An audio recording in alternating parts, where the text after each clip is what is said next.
por una enseñanza al estilo de Jesús. Comentario al Evangelio.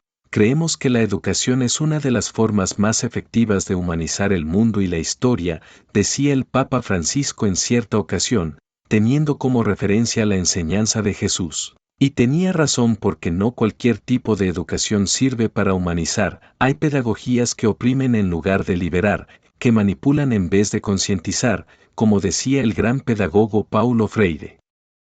De aquí la importancia de reconocer, al menos, 3 características de la enseñanza de Cristo. La primera, enseñaba con autoridad, una actitud contrapuesta al poder abusivo y a la erudición vacía de los escribas, que le robaban a las viudas con malas trampas, MC 12, 38-40. La segunda, Jesús enseñaba con los ojos abiertos ante el sufrimiento de las personas, sobre todo de los más pobres y desamparados. Por eso, Marcos señala que a su enseñanza le antecedía la compasión, 6, 34. Y tercera, la fuerza de los contenidos que enseñaba, de su doctrina, dice el evangelista, más que en lo que decía, estaba en lo que provocaba. Y es que la legitimación de una doctrina o del contenido de una enseñanza, más que en su precisión, está en lo que provoca. Cuando enseño algo, aplico estos 3 principios. ¿Quiénes se dedican a la enseñanza los observan adecuadamente? Antífona de entrada. Dios nos ha dado a conocer el misterio de su voluntad, hacer que todas las cosas, las del cielo y las de la tierra, tuvieran a Cristo por cabeza. Oración colecta. Oremos. Señor Dios, que en tu admirable providencia dispusiste que el reino de Cristo se extendiera por todo el mundo y que todos los hombres fueran hechos partícipes de la redención salvadora, concédele a tu Iglesia ser sacramento universal de salvación y que a todos los hombres les sea anunciado tu Hijo como el Salvador de los pueblos y la esperanza de las naciones. Él, que vive y reina contigo en la unidad del Espíritu Santo y es Dios por los siglos de los siglos. Amén. Primera lectura. Del primer libro de Samuel, 1, 9-20. En aquel tiempo, después de tomar la comida ritual en Silo, Ana se levantó y se puso a orar ante el Señor. Llena de amargura y con muchas lágrimas, hizo esta promesa: Señor de los ejércitos, mira la aflicción de tu sierva y acuérdate de mí. Si me das un hijo varón, yo te lo consagraré por todos los días de su vida, y en señal de ello, la navaja no tocará su cabeza. Mientras tanto, el sacerdote Elí estaba sentado a la puerta del santuario.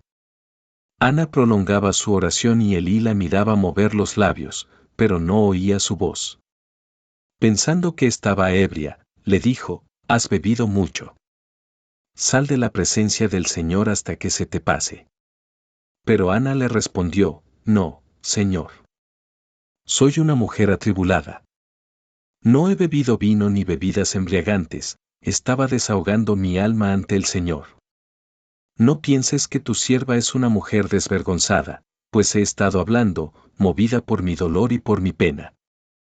Entonces le dijo Elí: «Vete en paz y que el Dios de Israel te conceda lo que le has pedido». Ella le contestó: «Ojalá se cumpla lo que me dices». La mujer salió del templo, fue a donde estaba su marido, y comió y bebió con él. Su rostro no era ya el mismo de antes. A la mañana siguiente se levantaron temprano, y después de adorar al Señor, regresaron a su casa en Ramá. Elcaná tuvo relaciones conyugales con su esposa Ana, y el Señor se acordó de ella y de su oración. Ana concibió, dio a luz un hijo y le puso por nombre Samuel, diciendo: «Al Señor se lo pedí». Palabra de Dios. Te alabamos, Señor. Reflexión 1 Samuel 1, 9-20. El Señor se acordó de ella. La historia de Ana es una de las páginas más conmovedoras de la Sagrada Escritura. Nos presenta a una mujer herida por el dolor, marcada por la esterilidad y por la incomprensión, pero profundamente confiada en Dios. Ana no huye de su sufrimiento ni lo disfraza, lo lleva al templo, lo pone en oración, lo derrama delante del Señor con lágrimas. Su oración no es ruidosa ni espectacular. Es silenciosa, profunda, nacida del alma. Tanto, que incluso el sacerdote Elí la malinterpreta. Esto nos recuerda que muchas veces las oraciones más auténticas no se entienden desde fuera, porque solo Dios conoce el corazón. Ana no exige, no reclama, se abandona. Hace una promesa total: si Dios le concede un hijo, no será para poseerlo, sino para consagrarlo al Señor. Su fe es tan grande que, aún antes de ver cumplida la petición, recupera la paz. El texto lo dice claramente: su rostro no era ya el mismo de antes. Quien confía en Dios, cambia por dentro antes de que cambien las circunstancias. Y entonces ocurre lo decisivo: el Señor se acordó de ella. No porque Dios hubiera olvidado a Ana, sino porque llegó el tiempo de Dios, que nunca coincide exactamente con el nuestro, pero siempre es perfecto. De ese dolor ofrecido nace Samuel, cuyo nombre significa: al Señor se lo pedí. Esta lectura nos enseña que Dios escucha incluso las oraciones que nadie más entiende.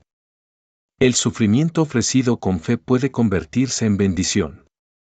Cuando ponemos nuestra vida en manos de Dios, Él obra más allá de lo que imaginamos. Hoy, Ana nos invita a llevar nuestras heridas al Señor, a confiar incluso cuando no vemos respuestas inmediatas, y a creer que Dios nunca es indiferente al clamor sincero de sus hijos. Evangelio. Del Santo Evangelio según San Marcos, 1, 21-28. En aquel tiempo, llegó Jesús a Cafarnaúm y el sábado siguiente fue a la sinagoga y se puso a enseñar.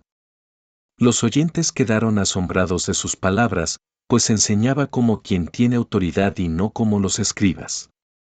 Había en la sinagoga un hombre poseído por un espíritu inmundo, que se puso a gritar: ¿qué quieres tú con nosotros, Jesús de Nazaret? ¿Has venido a acabar con nosotros? Ya sé quién eres, el Santo de Dios. Jesús le ordenó: cállate y sal de él. El espíritu inmundo, sacudiendo al hombre con violencia y dando un alarido, salió de él. Todos quedaron estupefactos y se preguntaban: ¿qué es esto? ¿Qué nueva doctrina es esta? Este hombre tiene autoridad para mandar hasta a los espíritus inmundos y lo obedecen. Y muy pronto se extendió su fama por toda Galilea. Palabra del Señor. Gloria a ti, Señor Jesús. Reflexión: Marcos 1, 21-28. Jesús enseñaba con autoridad.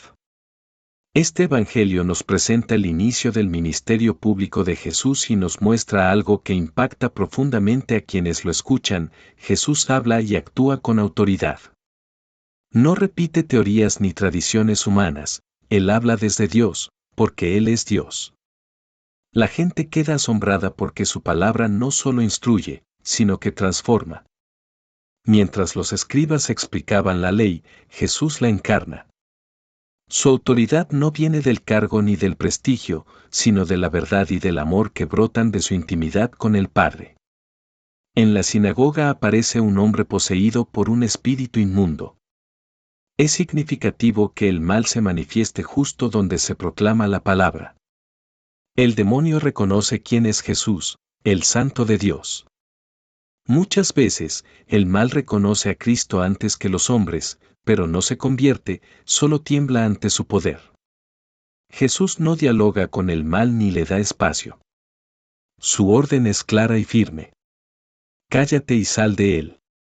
Con una sola palabra, libera al hombre.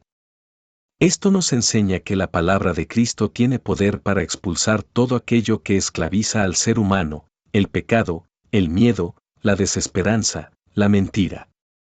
La reacción de la gente es de asombro y pregunta: ¿qué es esto? Cuando Jesús entra en la vida de una persona, siempre provoca una decisión: creer, seguirlo, o quedarse solo en la admiración superficial. Este Evangelio nos invita a preguntarnos hoy: ¿dejamos que la palabra de Jesús tenga autoridad sobre nuestra vida? ¿Permitimos que Él expulse lo que nos ata interiormente? ¿Escuchamos su voz como la voz de Dios o solo como una más entre tantas? La fama de Jesús se extendió rápidamente, pero lo más importante no es que se hable de Él, sino que se le escuche y se le obedezca. Quien acoge su palabra experimenta la verdadera libertad. Oración sobre las ofrendas. Dios misericordioso, mira las ofrendas de este pueblo a ti consagrado y concede, por la eficacia de este sacramento, que la multitud de los que creen en ti sea siempre estirpe elegida, sacerdocio real, nación consagrada y pueblo de tu propiedad. Por Jesucristo, nuestro Señor. Amén. Antífona de la comunión. El Espíritu y la esposa dicen, ven. Amén. Ven, Señor Jesús. Oración después de la comunión. Oremos. Dios nuestro, que sin cesar alimentas y fortaleces a tu iglesia con tus sacramentos, concede a quienes nos hemos alimentado en esta mesa celestial, que, viviendo el mandato de tu amor, seamos fermento de vida e instrumento de salvación en medio de la comunidad humana. Por Jesucristo, nuestro Señor. Amén. Oración después de la comunión.